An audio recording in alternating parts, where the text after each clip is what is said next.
खुशहाल छोटे शहर में सोमनाथ अपनी बीवी शांति और अपने बेटे कविराज के साथ रहता था।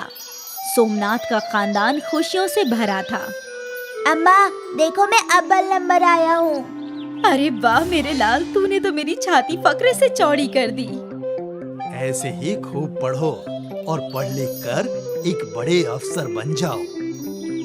इस खानदान में न पैसों की कमी थी और न ही खुशियों की, लेकिन कहते हैं ना, ऊपर वाला पूरा भरा हुआ घड़ा किसी को नहीं अता फरमाता। एक रोज शांति और सोमनाथ अपने किसी रिश्तेदार से मिलने दूसरे गांव गए। घर पर सिर्फ कविराज तन्हा था। दिन गुजरा और रात हो गई। अब तक तो अम्मा अब्बा को घर लौट आना चाहिए था, बड़ी देर हो गई। कविराज परेशान हो रहा था। अक्सर इस वक्त तक दोनों घर लौट ही आते थे। खैर, कविराज दरवाजे के बाहर बैठकर इंतजार करने लगा। आधी रात हो गई। अब तक सोमनाथ और शांति घर नहीं लौटे थे। परेशान कविराज अपने पड़ोसी शामू काका के घर आया। उसने दरवाजे पर दस्तक दी। क्या हुआ बेटा? अम्मा अब्बा सुबह से गए हैं, कहकर गए थे कि शाम तक लौट आएंगे। अब तो रात हो गई है। किसी रिश्तेदार के घर पे रुक गए होंगे बेटा। नहीं चचा, अम्मा अब्बा कभी ऐसा नहीं करते। वो शाम होते ही घर लौट आते हैं। मुझे उनकी फिक्र हो रही है। ठीक है बेटा, हम दोनों चल कर देखते हैं। शामू चचा ने अपनी मोटरसाइकिल निकाली और कविराज पीछे बैठ गया। कौन से गांव गए थे? नंदगढ़। ठीक है, चलो चलते हैं। शामू बाइक चला रहा था। वो लोग नंदगढ़ पहुंचने ही वाले थे कि रास्ते में उन्हें एक बड़ा हुजूम नजर आया। मालूम होता है वहाँ कुछ हुआ है। शामू और कविराज उस हादसे वाली जगह पर पहुंचे तो इल्म हुआ कि तकरीबन रात के 9 बजे एक बस का हादसा हुआ है। ये सुनकर कविराज डर गया। डरो मत, अस्पताल चलकर पता करते हैं। शामू चचा कविराज को अस्पताल ले गए। शामू चचा ने मरीजों के रजिस्टर में पता किया। सोमनाथ और शांति नाम का कोई मरीज नहीं है। कविराज को लगा शायद उसके वालिदैन महफूज हैं। कुछ लोगों की मौत भी हुई है। आप लाश घर में पता कीजिए। कविराज और शामू भारी कदमों से लाश घर पहुँचे। क्या नाम? सोमनाथ और शांति।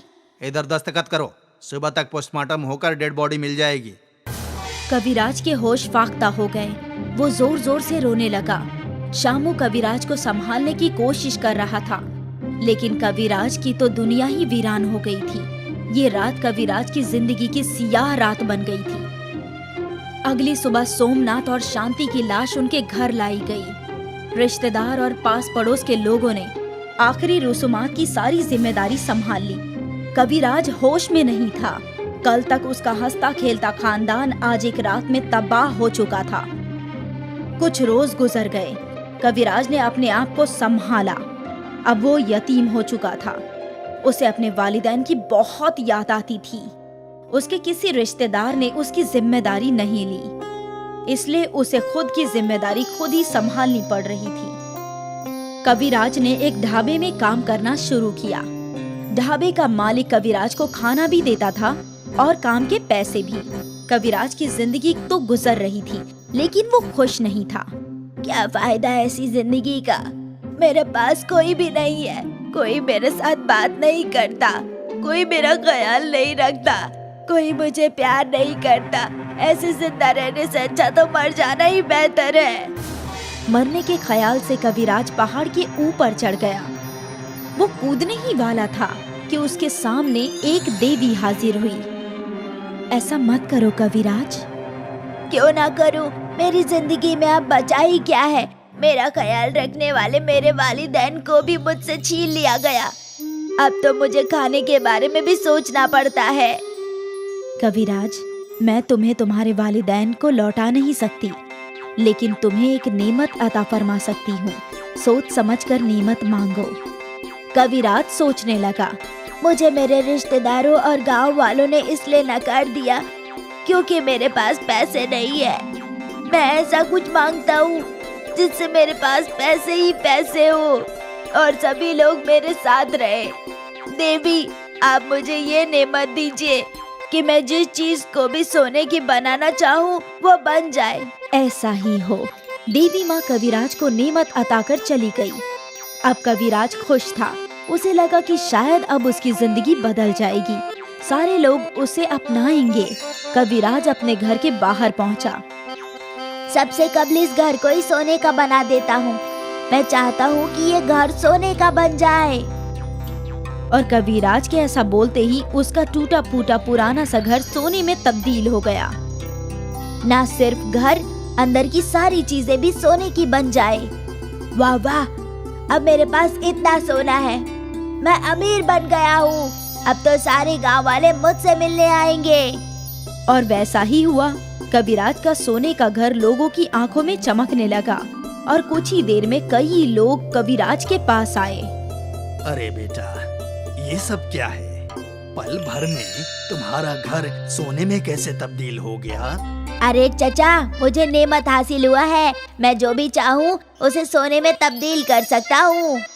ये सुनकर लोग आपस में सरगोशी करने लगे। अगर ऐसा है तो हमें तुम्हारी नेमत का इस्तेमाल पूरे शहर की भलाई के लिए करनी चाहिए। अगर तुम ऐसा करोगे तो तुम हम सब के लिए फरिश्ता बन जाओगे बेटा। सब लोग तुम्हें दुआ देंगे।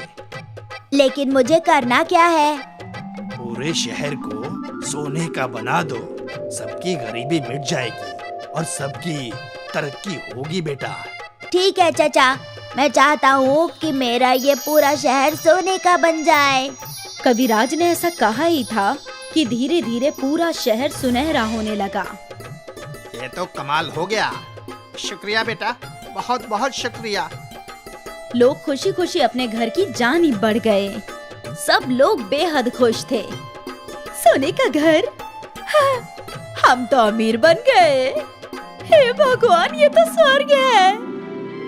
सब लोग सोना देखकर खुश थे, सिवाय एक ज़ईफा खातून के। वो ज़ईफा खातून मायूस होकर कविराज के पास आई। ये तूने क्या कर दिया बेटा? मैंने तो बस सबकी मदद की है। नहीं बेटा, ये देख, पानी भी सोना बन गया है और खाना भी। हम इंसान हैं, बगैर खाना और पानी के कैसे जिएंगे? ऐसे तो ये पूरा शहर बर्बाद हो जाएगा। ये तो मैंने सोचा ही नहीं। मुझे लगा कि मैं लोगों की मदद करूंगा तो लोग मुझे प्यार करेंगे, इसलिए मैंने पूरे शहर को सोने का बना दिया। अब सब कुछ कब्ल की मानिंद कर दे बेटा। अम्मा, ये मेरी कुव्वत में नहीं है। मुझे सिर्फ चीजों को सोने पे तब्दील करने की नेमत मिली है। हे ऊपर वाले, अब मैं क्या करूं? सोचा था कि जिंदगी में कभी पैसों की कमी नहीं होगी, तो मुझे ढेर सारा प्यार मिलेगा। ये सब मैंने क्या कर दिया? वो ज़ईफा खातून उसी देवी में तब्दील हो गई। तुम्हें अपनी गलती का एहसास हो गया कविराज। जिंदगी में पैसों से ज्यादा प्यार और सहारे की जरूरत होती है। अब मैं अपनी नेमत तुमसे वापस ले रही हूँ। ये शहर भी पहले की मानिंद हो जाएगा और मैं तुम्हें बरकत देती हूँ कि तुम्हें जिंदगी में हमेशा प्यार और सहारा हासिल होता रहे। तुम्हारी जिंदगी हमेशा खुशियों से भरी रहे कविराज। कविराज ने देवी को प्रणाम किया और वो गायब हो गई। सब कुछ कब्ल मानिंद हो गया। सब लोग हैरान थे, सिवाय श्यामू काका के। बेटा, मेरी कोई औलाद नहीं है, तू मेरे फर्जंद की मानिंद है। अगर तुझे मंजूर हो तो मैं तुझे गोद लेना चाहता हूँ। कविराज की आंखों में आंसू आ गए। उसे जो प्यार और सहारे की जरूरत थी वो उसे हासिल हो गई। कविराज को खानदान हासिल हो गया।